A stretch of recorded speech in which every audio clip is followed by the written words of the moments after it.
It's a good question. What in the world had the right been doing since the Ted Koppels and James Bakers of the world left the scene? What had gone so wrong to get them to this point? The answer is simple. It got what it wanted. A large part of this, as Koppel correctly keyed in on, is Fox News. Although the right's journey to becoming what it is today involved far more than just one infamous network, it provides a good place to start.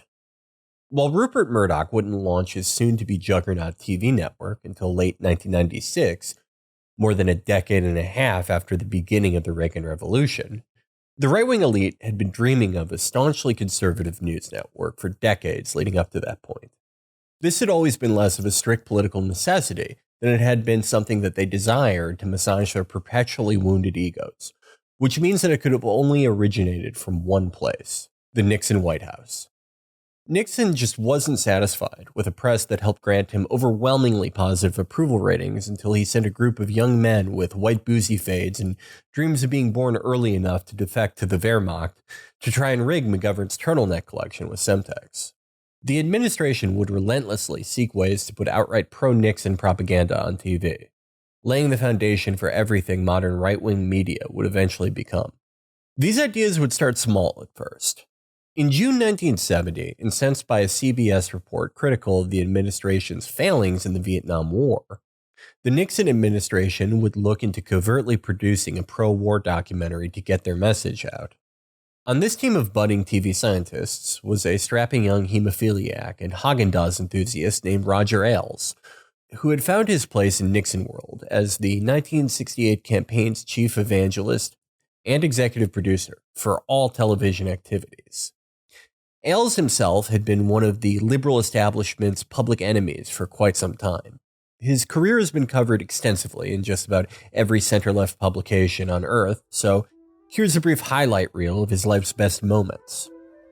Roger's father stood by the bed. Jump, Roger, jump. Catch me, father. You gotta remember, boy, never trust anyone. On the campaign trail with Nixon, Roger made some bold comments about Mr. Nixon's running mate, Spiro Agnew. How's your book going, Joe? Not bad. How's the campaign going? Oh, we're doing all right. If we could only get someone to play Hide the Greek. What? On the Bush campaign, Roger had a reputation for making some real racial attack ads, but one ad went a little too far. So, Roger, what's this new ad called? Bestiality.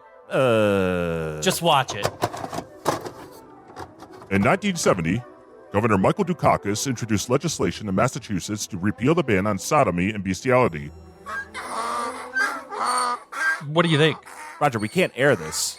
People are already on our ass about the Willie Horton thing. These negative ads will ruin us. It's not negative, it's comparative.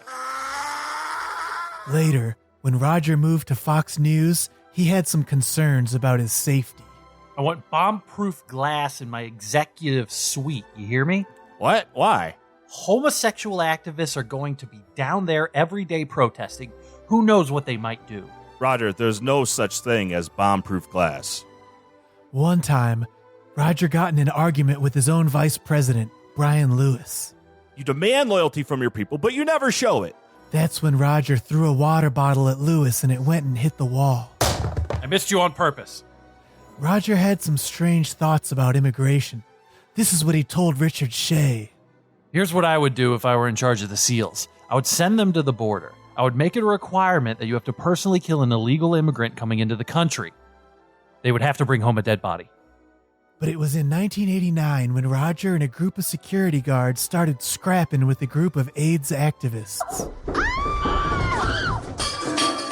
He took me to a stairwell and dragged me down the steps, slamming my head on every single one. I'm at the point now where I'm suffering from brain issues from all the concussions I got. I'm slowly losing nerve functions in my hands and legs. Ow!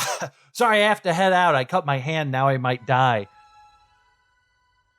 Anyway, despite Nixon's personal hatred of television because of how it reminded the public of how gross he was, he decided to let the 28-year-old talk show producer onto his team early in the campaign to find some ways to make him marketable.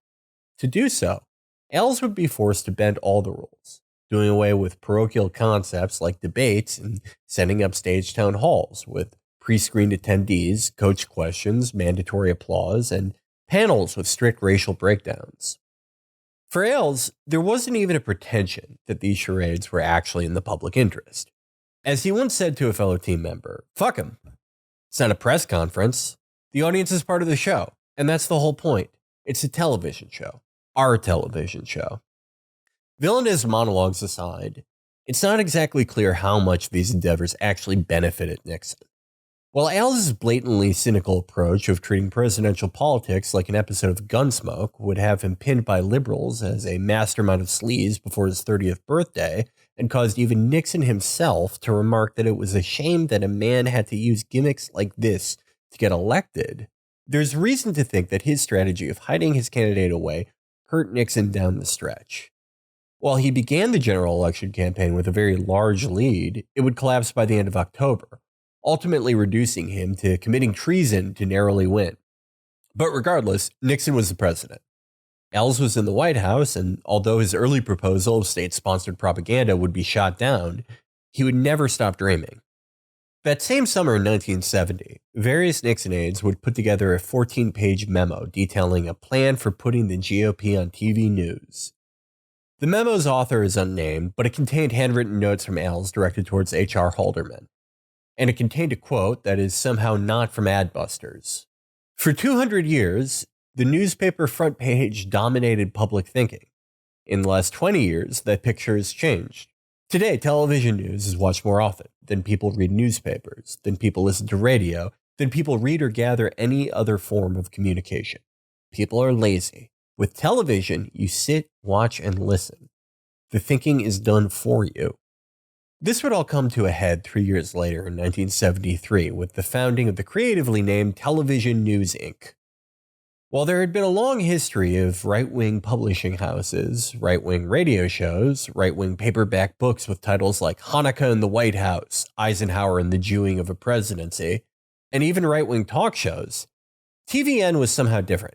TVN was an attempt to make a conservative news show, one that presented itself as another CBS or BBC, but was actually as right-wing as the Mannion Forum or National Review. The program was funded almost entirely by beers billionaire Joseph Coors, and much like Paul Weyrich's later efforts with NET, the network was besieged by internal strife and a complete lack of profitability or even vision. Weyrich himself was an unofficial advisor for TVN, and he was furious at the attempts at neutrality by their then hosts and journalists. A total internal reshuffling that kicked out experienced newsmen and replaced them with loyalists was somehow not enough to turn this fledgling station into a national powerhouse. Ailes was brought in 1974 to fix the flailing station, and his primary solution seemed to be making the workplace culture even more ideologically rigid and backbiting. A lot of TVN's ideas were genuinely ahead of their time, presenting as an apolitical news organization without the liberal bias of the mainstream media. It even described itself as fair and balanced, and transmitting news stories over AT&T phone lines instead of the usual film chips. Unfortunately, what in hindsight seems ahead of its time often comes across as stupid and a waste of money in the moment, as the AT&T plan was too expensive for most local TV stations, and all the attempts at supposed neutrality only got them a vicious hit piece in the Columbia Journalism Review. A failed attempt to convert it to the world's first satellite news service only set more money on fire. In October 1975, with nothing to show for their work but tens of millions down the drain and a furious Joe Coors, TVN shut down after only 2 years on air. For the full episode, Ailes had already quit days subscribe at prior and went on to produce a documentary for patreon.com/ChapoTraphouse. Robert F. Kennedy Jr. It would take 2 more decades to realize Ailes' vision. He spent the 80s as one of the most vicious political consultants alive.